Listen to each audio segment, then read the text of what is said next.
नमस्कार बच्चों, आप सभी का स्वागत है आपके अपने यूट्यूब चैनल होम साइंस में, जिसमें आज आप सब पढ़ने वाले हो MA first year home science. आप सबका सेकंड पेपर चाइल्ड डेवलपमेंट है और चाइल्ड डेवलपमेंट का आज हम लोग मॉडल पेपर देखेंगे। जी हाँ बच्चों, आज मैंने स्वयं से जो मॉडल पेपर आप सबके लिए तैयार किया है उसे आज आप सब देखेंगे, क्योंकि आप सबकी बहुत रिक्वेस्ट आ रही थी कि मैम इस बार कैसे पेपर होगा। तो देख लें, पेपर ऐसे ही होगा और आप सब अपनी तैयारी जारी रखें क्योंकि पेपर बहुत नज़दीक है। तो बच्चों, जो मॉडल पेपर मैं आज हल करने वाली हूँ अर्थात जो बताने वाली हूँ, जितने भी प्रश्न हैं इन्हें आप सब अवश्य देख लेना, और यदि जिनको जो प्रश्न नहीं समझ में आ रहा है वो मुझे कमेंट में बता सकते हैं, जिससे मैं उन्हें उस प्रश्न का हल अवश्य दे सकूं। तो बच्चों, देखते हैं पूरा कैसे कैसे आप सबका पेपर आएगा, किस तरह से पेपर बनेगा और आपका पेपर कैसे होगा। तो देखते हैं, आगे बढ़ते हैं। इससे पहले आप सबसे रिक्वेस्ट है, चैनल को सब्सक्राइब कर लें और जिन्होंने वीडियो को शेयर नहीं किया वीडियो को शेयर कर दें और लाइक करते हुए आगे बढ़ते हैं। क्या क्या है बच्चों, मॉडल पेपर में आप सब एमए प्रीवियस एग्जामिनेशन 2022 ऐसे ही लिखा रहेगा, मॉडल पेपर नहीं लिखा गया रहेगा। मैंने यहाँ स्वयं लिखा है, मॉडल पेपर है। तो इसके नीचे जैसे लिखा है एमए प्रीवियस एग्जामिनेशन 2022, आप सबको ऐसे ही मिलेगा। होम साइंस पेपर सेकंड है तो चाइल्ड डेवलपमेंट ऐसे, और टाइम क्या रहेगा, टाइम अलाउड 3 आवर्स अर्थात 3 घंटे होगा, और मैक्सिमम मार्क कितने होंगे, 100। और आप सबके नंबर कितने मिलेंगे इस सभी प्रश्नों के, 100। तो इसमें पहला है नोट, देख लेते हैं। Note attempt all section as per instruction अर्थात सभी खंडों के उत्तर निर्देशानुसार दीजिए। जो सभी खंड हैं इनके उत्तर आपको निर्देशानुसार देना है। जो 3 खंड में होंगे और तीनों खंड के नोट दिए रहेंगे, जिसके अनुसार आपको प्रश्नों को हल करना होगा। तो खंड आ है, खंड आ में क्या करना है बच्चों, attempt all question, give answer of each question about 15 word अर्थात सभी क्वेश्चन को करना है और आपको कितने शब्दों में, 15 वर्ड्स में देना है। अर्थात 10 प्रश्न होंगे और 2-2 नंबर के प्रश्न होंगे, 2 गुणे 10 अर्थात 20 नंबर के 10 प्रश्नों के 20 नंबर मिलेंगे आपको। तो जैसा कि फर्स्ट क्वेश्चन में बता रहा है, राइट फंक्शन ऑफ ओवरी अर्थात डिंब ग्रंथि के कार्य बताइए। तो डिंब ग्रंथि के कार्य बताना पड़ेगा आप सबको। जो गर्भावस्था से पहले जो ग्रंथियां होती, बीजावस्था होता है, डिंब ग्रंथियां, इन सभी में किस प्रकार से गर्भ का विकास होता है, इसके बारे में आप डिंब ग्रंथि के कार्य के बारे में बताएंगे। डिंब ग्रंथियां जो होती हैं वो किस प्रकार से कार्य करती हैं। उसके बाद है आपका what do you mean by heredity अर्थात वंशानुक्रम से आप क्या समझते हैं, बताना पड़ेगा आपको। जेनेटिक क्या होता है, जीन क्या होता है, वंशानुक्रम क्या होता है। जो आपके माता पिता के द्वारा आप में पाया जाता है वही वंशानुक्रम कहलाता है। और इसे 50 शब्दों में लिखना है तो और भी बढ़ा चढ़ा कर लिख सकते हैं। आप सबको इतना तो वंशानुक्रम से पता ही है।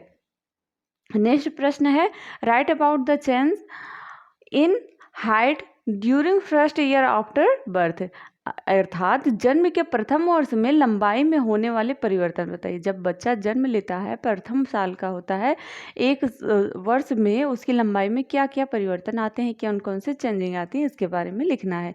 ये सब आप सबको पता होगा क्योंकि मैंने ये सब पढ़ाया भी है। Write any 5 chief emotion of early childhood अर्थात प्रारंभिक बाल्यावस्था में कोई 5 मुख्य संवेग बताइए।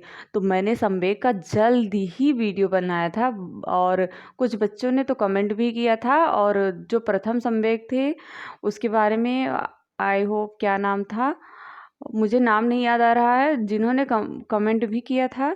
तो बच्चों, संवेग के बारे में मैंने पढ़ाया हुआ है सुपर फास्ट रिवीजन में, तो आप वहाँ से भी देख सकते हैं। आप सबको पता होगा कि संवेग होता क्या है। उसके बाद है write any 5 important conditions contributing to happiness in early childhood, अर्थात प्रारंभिक बाल्यावस्था के दौरान प्रसन्नता में योगदान देने वाली कोई 5 परिस्थितियां बताइए।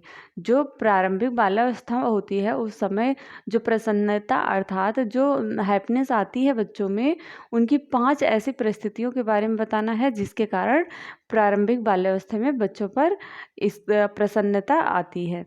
उसके बाद है write any 5 development task of infancy, अर्थात जो शैशवावस्था होती है उसमें किन्हीं 5 विकासात्मक कार्य के बारे में बताइए। शैशवावस्था जन्म से 2 वर्ष के बीच की जो अवस्था होती है, उसी बीच में जो विकासात्मक कार्य होते हैं उनमें से सिर्फ 5 के बारे में आप सबको बता देना है।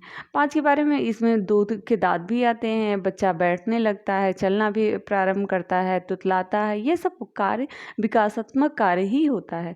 उसके बाद नेक्स्ट प्रश्न है what do you mean bye emotion maturity, अर्थात संवेगात्मक परिपक्वता से आप क्या समझते हैं। तो जो संवेगात्मक परिपक्वता होती है उसके बारे में लिखना है।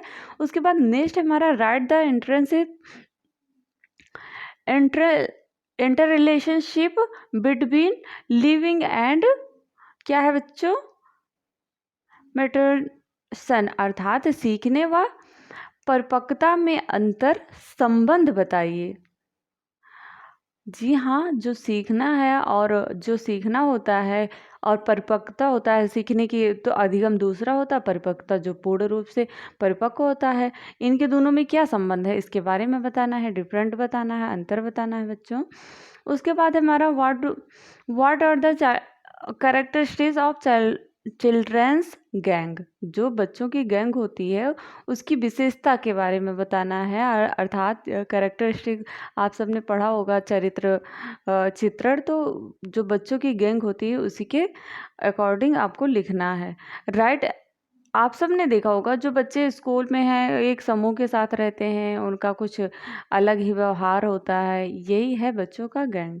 तो राइट इफेक्ट ऑफ क्या होता है, टेलीविज़न ऑफ चिल्ड्रन, जो टेलीविज़न होता है, यहाँ टेलीविज़न होना चाहिए बच्चों, मैंने गलती कर दी आप सब, और आप सबका इतना रिक्वेस्ट भी आता है और पेपर भी नज़दीक है, ऊपर से बहुत सारा प्रेशर होता है बच्चों एक टीचर के ऊपर, तो इतना गलती आप सबको नहीं ध्यान देना चाहिए। आगे देखते हैं, बच्चों पर टेलीविज़न के प्रभाव बताइए। जी हाँ, बच्चों पर क्या प्रभाव पड़ता है टेलीविज़न से, तो लाभ भी होता है, हानि भी होता है, क्योंकि कुछ बच्चे जो निगेटिव ले लेंगे तो वो नकारात्मक कार्यों को करेंगे, जो पॉजिटिव सोचेंगे तो वो पॉजिटिव कार्यों को करेंगे, क्योंकि टेलीविज़न में तो ये दोनों ही आते हैं।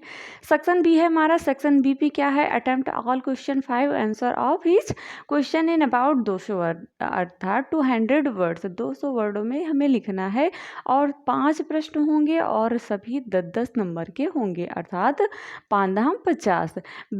पहला हमारा विकास की अवस्थाओं का वर्णन करें। जी हाँ, विकास की जो अवस्थाएं होती हैं उनका वर्णन करना है। मैंने ये सभी पर वीडियो बनाया है, तो आप सब वहाँ से देख सकते हैं। अगर आपको ये प्रश्न नहीं आ रहा है, इसमें अथवा करके रहेगा, OR रहेगा, और अर्थात आप बच्चों की मूलभूत आवश्यकताओं की चर्चा भी इसमें कर सकते हैं, दोनों में से एक प्रश्न करेंगे। और संवेग वाला वीडियो आप सब ज़रूर देख लें बच्चों, क्योंकि बहुत महत्वपूर्ण है संवेग पर नियंत्रण की विधियां बताइए। नियंत्रण की विधियां आपको बताना है, अगर आपको ये नहीं आ रहा तो ये भी कर सकते हैं। उत्तर बाल्यावस्था में आत्मबोध को प्रभावित करने वाले तत्वों की चर्चा करें। उसके बाद है हमारा किशोरावस्था की सामान्य सामाजिक रुचियों की चर्चा करें। जी हाँ, जो किशोरावस्था होती है उसकी सामान्य जो रुचियाँ होती हैं, सामाजिक रुचियाँ होती हैं, उस पर चर्चा करना है। या ये नहीं प्रश्न आ रहा तो किशोरों का शिक्षा के प्रति व्यवहार होता है, उनको प्रभावित करने वाले तत्वों के बारे में भी चर्चा करना है। नेक्स्ट हमारा भिन्न प्रकार के प्रश्नों को सविस्तार समझाइए। जी हाँ बच्चों, प्रश्नों के बारे में मैंने बहुत डिटेल में आप सबको पढ़ाया है, तो आप सब जा कर के चैनल पर देख सकते हैं प्रश्नों के बारे में। उसके बाद है, अगर प्रसव के बारे में नहीं पता है तो गर्भावस्था की जटिलताओं के बारे में भी आप लिख सकते हैं, आप सबको उतना ही नंबर मिलेगा। अथवा करके है, दोनों में से किसी एक प्रश्न को आपको चुनना है, ओके। और आप हेडिंग के साथ लिखेंगे जिससे आपके टीचर को पता चल सके कौन सा प्रश्न कर रहे हैं आप, ओके, जिससे एग्जामिनर के ऊपर अच्छा प्रभाव पड़ता है और आपको अच्छा नंबर भी मिलता है। तो बच्चों, आप पेपर में बहुत साफ लिखें और हेडिंग अवश्य डालें और अपने प्रश्न उत्तर जो कर रहे हों उस उत्तर का वर्ड नंबर भी डालें, जिससे पता चल सके कि आपने कौन से प्रश्न का उत्तर दिया है। और कोशिश करें कि आप सब लाइन से और सुटेबल से लिखा करें, जिससे कि आपकी टीचर को आसानी से समझ में आए। सेक्शन ए लिख रहे हैं तो सेक्शन ए कंप्लीट करें, बी लिख रहे हैं बी कंप्लीट करें। अगर नहीं आ रहा पूरा तो आप ऐसा भी कर सकते हैं कि जो प्रश्न आपको आ रहे हैं उन्हें ही लिखें। ओके, उनके बाद ही जो प्रश्न आपको नहीं आ रहे हैं उस पर आप सबसे लास्ट में सोचें और सोच के फिर लिखें। ओके, नेक्स्ट हमारा बाल्यावस्था के दौरान सामाजिक स्वीकार्यता के प्रभाव की चर्चा करें, अथवा किशोरावस्था के दौरान होने वाले शारीरिक परिवर्तनों का वर्णन करें। और खंड सी है बच्चों, अर्थात खंड सा है, अटेम्प्ट एनी 2 क्वेश्चन। इसमें आपको सिर्फ 2 क्वेश्चन ही करना है। Give answer of each question in about 15 words. 500 words, सभी प्रश्नों के उत्तर आपको 500 शब्दों में देना है। और 2 ही प्रश्न हैं, दोनों प्रश्न का क्या करना है, 15-15 नंबर मिलेंगे, अर्थात 30 नंबर 2 प्रश्नों का मिलेंगे आपको। तो आप सबको 30 नहीं तो 28 नंबर जरूर लाना है, इसलिए बहुत अच्छे से तैयारी करना। ओके, बाल विकास के अर्थ, क्षेत्र एवं सिद्धांतों का वर्णन करें। जी हाँ, मैंने ये भी पढ़ाया है, आप देख सकते हैं। अगर आप सबको नहीं समझ में आया है तो फिर से हम पढ़ाने की कोशिश करेंगे, तो आप ज़रूर ध्यान दें। और जिन बच्चों को जो प्रश्न नहीं आ रहा है वो ज़रूर कमेंट में बताएं, जिससे मैं उस पर अभी समय रहते आप सबको हल करा दें। क्योंकि ये जो बाल विकास से मैंने मॉडल पेपर तैयार किया है, ये पूरे बाल विकास आपके चैप्टर का निचोड़ है, सभी खंडों से। सभी आई होप मुझे जो ठीक लगा, जैसा कि हर वर्ष पूछा भी जाता है इन्हीं सब से, तो मैंने वही प्रश्न लिया है।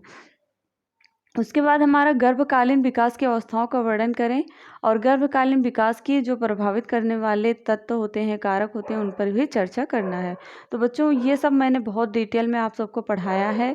आप सब वहाँ पर जा कर के चैनल के वीडियो में जा कर के सभी वीडियो को देख सकते हैं। क्रियात्मक विकास क्या है समझाइए, क्रियात्मक कौशलों के बारे में, ये भी मैंने अभी ज़्यादा से ज़्यादा 10 दिन बीता होगा जो क्रियात्मक विकास है इस पर भी वीडियो बनाया था।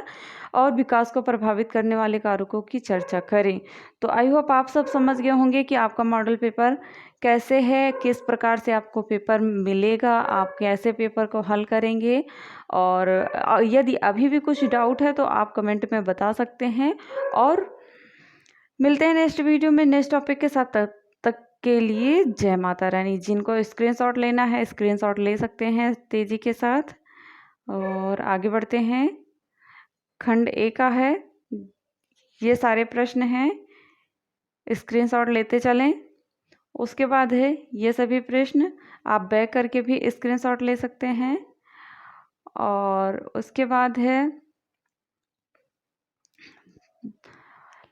लास्ट सेक्शन बी में जितने प्रश्न हैं सब अथवा करके, हाँ। और सेक्शन सी में 3 प्रश्न हैं जिसमें से आपको 2 ही करना है। तो आगे बढ़ते हैं, आप सबने स्क्रीनशॉट ले लिया। सेक्शन सी से भी इन तीनों प्रश्नों का स्क्रीनशॉट ले लें। ये तीनों प्रश्न बहुत ही महत्वपूर्ण हैं। यदि लॉन्ग में नहीं आता है तो आपको शॉर्ट में ज़रूर मिलेगा देखने के लिए। तो चलते हैं, नेक्स्ट वीडियो में मिलते हैं, तब तक के लिए जय माता रानी।